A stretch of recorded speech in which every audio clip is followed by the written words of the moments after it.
Right, so the summation, and there are, like, so on your test, so you can keep your, like, head about, like, what's expected of you. On your test, there's there's two questions that I'm giving you the graphing utility on. Those are the area under the curve, which is this last one, and then the very beginning of limits when we had a table and you had to find the values and fill in all your y's where you use the table, that question. After that, you're going to switch into a non-graphing calculator portion, which is the rest of the test. I will give you a scientific, no, not even scientific, like your basic calculator. I'm going to give that on Canvas so that you can kind of just, I don't want you to make a stupid mistake because of like multiplying, okay? But it's not going to do the summation for you. You can't use your graphing utility because your graphing utility can do summation. Some scientifics can do summations. So there will be none of that once you get to the summations. But you do have a 4 function, okay? So when we get to here, we're going to split at the plus or minus. So I'm going to split this so that it would be 3i squared minus the summation of 2. Then the 3 goes to the front. So it's 3, 24's in the top, I equals 1, I squared minus 24's in the top, I equals 1, 2. Then when you look at your equations, which I will give you these, the I squared is your n times your n plus 1 times your 2n plus 1. So this is 3 times 24 times 24 plus 1 times 2 times 24 plus 1 all over 6 minus, when it's a constant, you just multiply the top by it. So 24 times 2. So then what I would do is immediately cancel the 3 into the 6 and make it a little bit easier on myself. And then this is 24 times 25. This would be 48 plus 1, so 49 over 2. 2 goes into 24 12 times. And then with your 4 function, you can multiply out those numbers, which is 14,700 minus 48, which is 24 times 2. And you should get 14,652. How'd we do? Good? Okay. Then number 2, so we're separating out at the plus and bumping the 2 forward. So I'm going to do the same thing in one step. 2, summation of 16 from 1 of I, plus the summation starting at 1 going to 16 of 4. So then my single variable is the n times the n plus 1 over 2. So I get 2 times n plus 1 over 2 plus 16 times 4. This n becomes 16. This becomes 16 plus 1. So I get 2 times 16 times 17 over 2 plus 64, which is 16 times 4.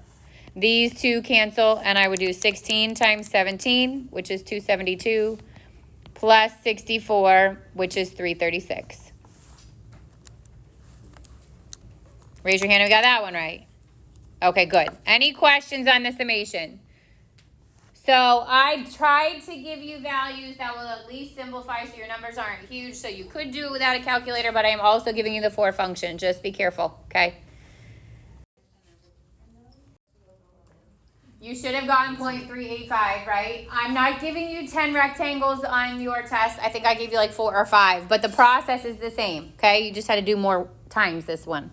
So for each of these, you had to figure out where it hit the curve, right? It hit it here, here, here, all these spots.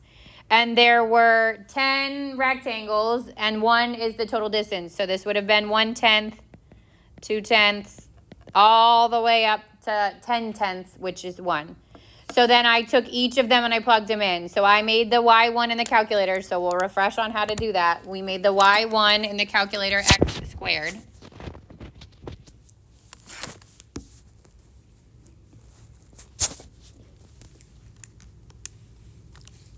So I made y1 x squared. And then I'm going to show you 2 ways to do this. One is, with there are this many boxes, which is annoying, you had to do y1 of either 1/10 or 0.1. And then you had to do y1 of 2. And then you had to do y1 of 3, okay? This question is not difficult to just plug them in without plugging in your calculator because it's just squared. Like, hopefully we can square a decimal or square a fraction. But if it was a more complicated equation, which it could be on your test, this would definitely come in handy for the speed of that, okay? The other thing I'll show you is, so when I go to table from here, our standard table values go up by ones, which you will need to know how to do that part for the calculator part. That's like number 1, okay, on your test.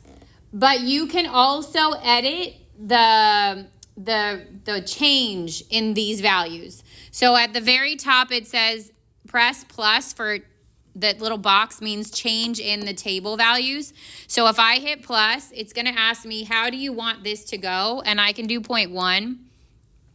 And then it changes all my values by 0.1 instead of 1. So in a scenario like this, it would be way faster to do it that way, because I could literally just go here and I could find 0.1 is 0.01, 0.2 is 0.04, that kind of thing.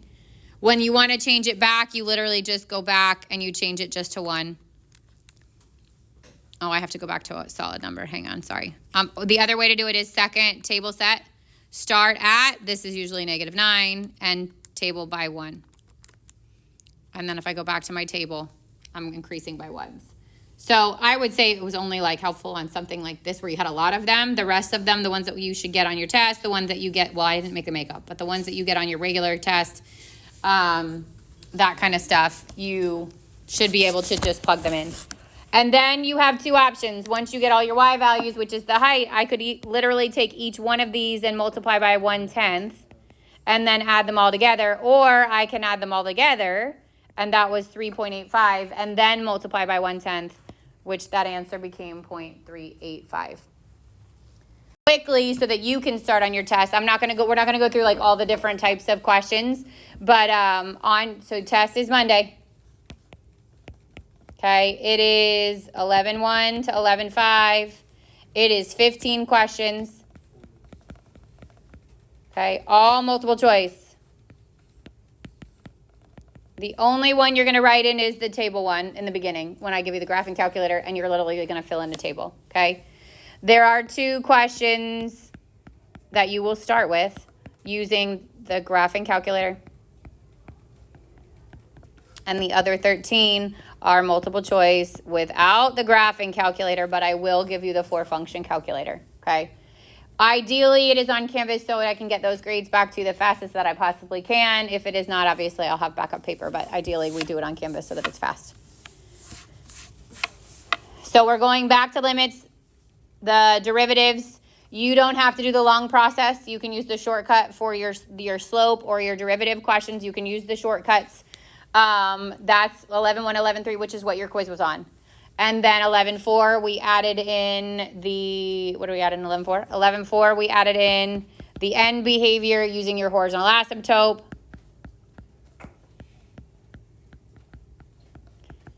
And in 11.5, we did the summation. And I will give you that. There's 2 M's in that. And the area under the curve.